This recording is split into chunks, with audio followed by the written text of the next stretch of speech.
Vous allez plonger au cœur d'une nouvelle histoire inspirante. Bienvenue dans 10 minutes, le podcast des Français dans le monde. Je suis Gauthier Saïs et j'ai le plaisir de passer 10 minutes avec Corinne Cottereau, direction San Diego. 10 minutes, le podcast des Français dans le monde. françaisdanslemonde.fr. C'est son premier roman publié, ça s'appelle Providence Canyon. C'est sorti chez Albin Michel. Ça vient de rafler le prix des lecteurs Notre Temps. Et je félicite du coup Corinne qui arrive sur la radio des Français dans le monde pour la première fois. Bonjour Corinne. Bonjour Gauthier, merci de m'accueillir. Je suis très content de t'accueillir. On salue l'équipe de French Wink. Tu as découvert la radio grâce à ce podcast. Oui, absolument. Ouais, j'ai découvert la radio. Je suivais French Wink sur LinkedIn. Enfin, c'est tout un petit milieu finalement. Et j'ai écouté leur parcours très inspirant. Et voilà. Eh ben écoute, on va maintenant écouter le tien. On va écouter ton parcours. Un parcours qui a plein de rebondissements. Hein. Ça commence à Créteil. On est dans la banlieue parisienne, mais tes parents se séparent. Beaucoup de déménagements. Tu vas être en Haute-Savoie, en Bourgogne, etc. Jusqu'à ce qu'à 14 ans, tu reviennes vivre à Paris.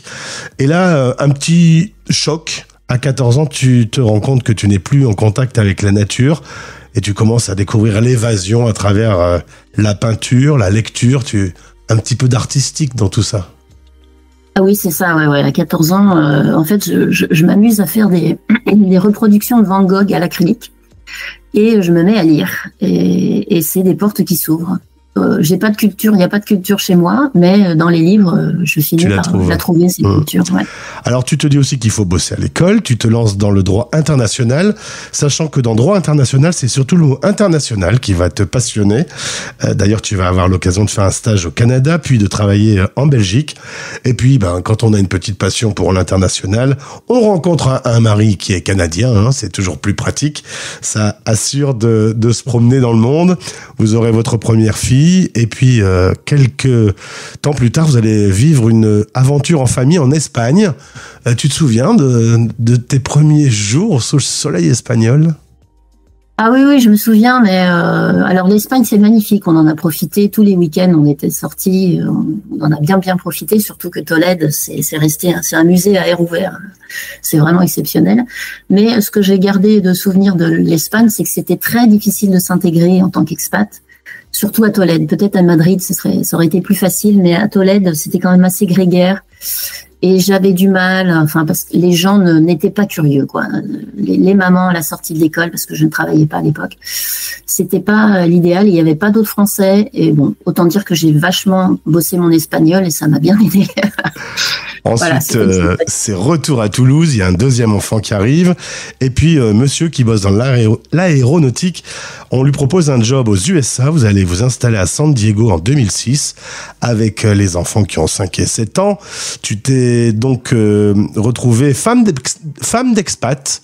Et c'est pas un rôle facile, hein. Place du conjoint accompagnateur.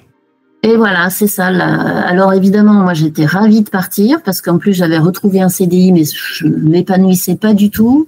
Et je savais que ça allait être une expérience fantastique pour les enfants puisqu'on les a mis tout de suite en école américaine. Mais moi, au bout de 6 mois, je me rends compte que ma place à moi, elle est vraiment pas si jolie que ça parce que mes enfants parlent anglais, ils commencent à corriger mon accent. Ça te valorise pas trop. Et en fait, tout bascule une nuit dans le désert. C'est curieux, mais dans mon parcours de vie, le désert m'inspire énormément. On va camper dans le parc de Joshua Tree. Et c'est tellement extraordinaire, le décor, la luminosité, tout ce que je ne connais pas, en fait.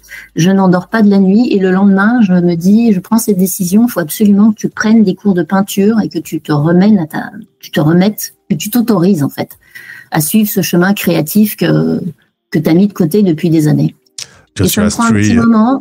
Voilà, ça me prend un petit moment et je vais prendre des cours de dessin, des cours de peinture. Je vais acheter du matériel de peinture, chose que je voulais pas faire parce que ça c'est une voie qui mène à, on ne sait pas. C'est toujours un peu, c'est très risqué quoi de se lancer dans la créativité, mais je sens que ça va me faire du bien et voilà, je me réoriente là-dedans et je deviens peintre. 2009, retour en France. Là, vous réalisez un petit rêve, ouvrir une maison d'hôte. Tu la rénoves, tu t'en occupes, tu la gères. Tu as un peu le temps aussi pour écrire, pour peindre. D'ailleurs, tu vas écrire un premier roman. Et là, tu l'envoies aux éditeurs qui te répondent c'est pas bien, c'est nul. Enfin, tous les trucs très motivants qui donnent envie d'écrire un autre livre, finalement. Oui, c'est ça, ouais. Non, mais c'est ça, par rapport à ces lettres-là, je me dis finalement, pour qui je me prends, la littérature, c'est pas pour moi, quoi. C'est vraiment pas quelque chose qui est à ma portée. Donc j'abandonne, je me décourage. Je me décourage assez facilement, moi. Donc les lettres de refus, oui, ça me refroidit pas mal. Alors tu as comme la spécialité d'aimer les voyages. 2020, c'est reparti. On retourne à San Diego. Alors la petite différence, c'est que les enfants vivent leur vie, ils ont grandi, ils sont plus à la maison. Et puis tu as perdu ta maman. On va rentrer dans la période de la pandémie, bloqué à la maison. C'est pas un très bon souvenir. Non, c'est le mois de mars 2020, ça a été assez cauchemardesque parce que c'est une prise de conscience de beaucoup de choses. Et, il y a beaucoup de choses qui se télescopent. Je ne sais plus où est ma place dans la vie. En fait, je suis plus la mère parce que je ne peux pas protéger mes enfants. Je suis coincée, les frontières enfermées. Je suis coincée aux États-Unis. Et mes enfants n'ont que 18 et 20 ans. Je suis plus la fille parce que j'ai perdu ma mère. Je suis plus artiste parce que la galerie qui devait m'exposer a fermé ses portes. Et au final, je remets pas mal de choses en question jusqu'à ce mois d'avril où je ne sais pas pourquoi, là, je me dis quand même, il faut que tu prennes ta vie en main. Il faut que tu trouves un objectif, un chemin à toi. Et donc, je vais sur Google Maps. Parce qu'on s'échappe comme on peut pendant le confinement. Je vais sur Google Maps et l'idée, c'était de choisir, de trouver des endroits pour camper dans le désert, dans le désert qu'on connaît assez bien, le désert d'Anza Borrego, qui est à 2 heures de San Diego.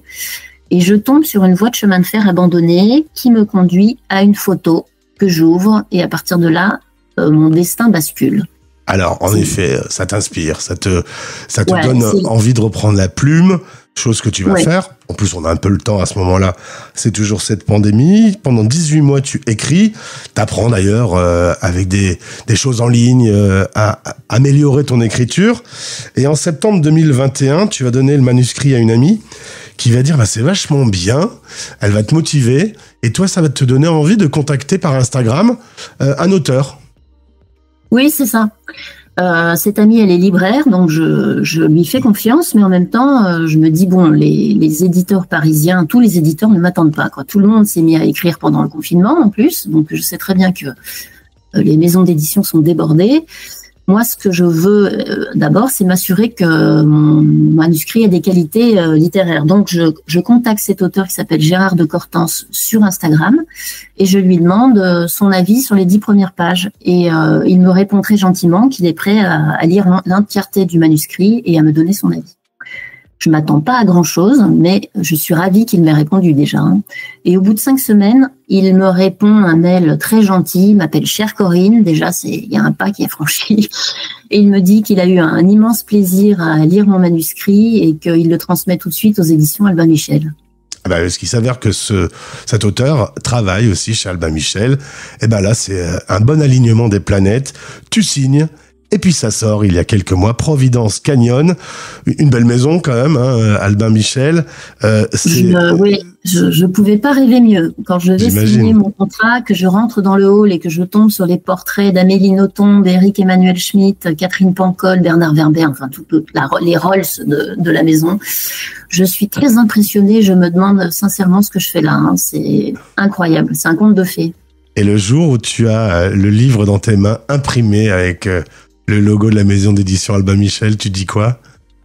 Je me dis, mais je n'y crois pas, je n'y crois pas parce que c'est tellement incroyable. Quand j'écrivais cette histoire, jamais j'aurais imaginé qu'elle serait publiée parce que j'écrivais pour me faire du bien, c'était essentiellement cathartique. Et puis pendant l'écriture, moi, ça m'a permis de me planquer en fait, de m'éloigner de l'actualité et d'être dans mon désert avec mes personnages dans ma cabane. Et mon mari a trouvé ça très compliqué, mais moi, j'ai adoré cette période. Alors, est-ce que tu peux me pitcher l'histoire en quelques mots de Providence Canyon ? Alors Providence Canyon, c'est deux histoires en parallèle. D'abord, c'est l'histoire de JB, donc Jean-Baptiste, c'est un Français qui a immigré aux États-Unis dans la vingtaine et qu'on retrouve à 50 ans.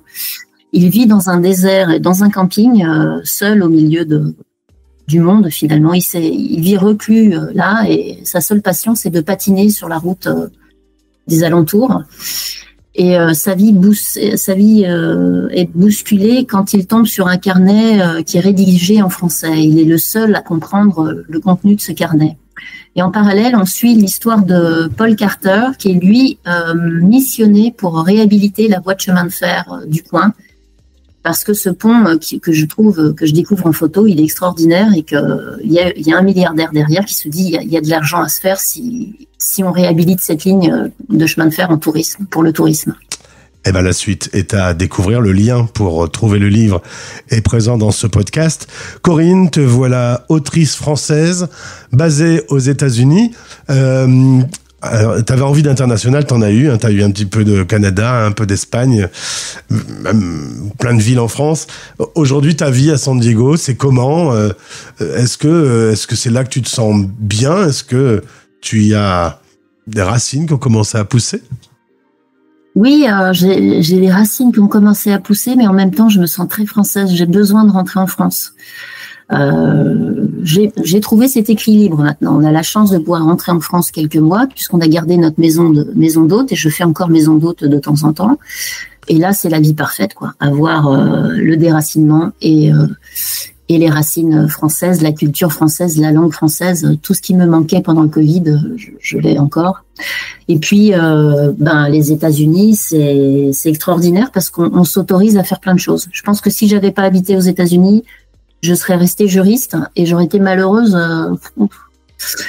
Voilà. Mais je serais peut-être directrice juridique et j'aurais peut-être une Tesla. Je ne sais pas. Avoir une Tesla aux États-Unis aujourd'hui, c'est le minimum, j'ai envie de dire. Non, moi, c'est vraiment pas des choses qui me. Non, je suis pas du tout dans les biens matériels.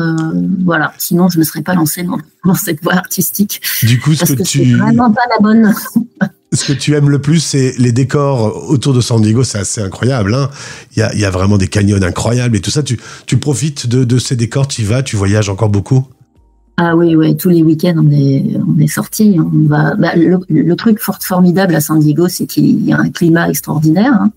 Donc là, c'est l'hiver, mais ça paraît pas. Il y a un sapin pour Noël. C'est comme ça qu'on sait que Noël arrive, mais ça ne paraît pas vraiment. Il n'y a pas de saison, donc ça nous permet d'aller nous promener.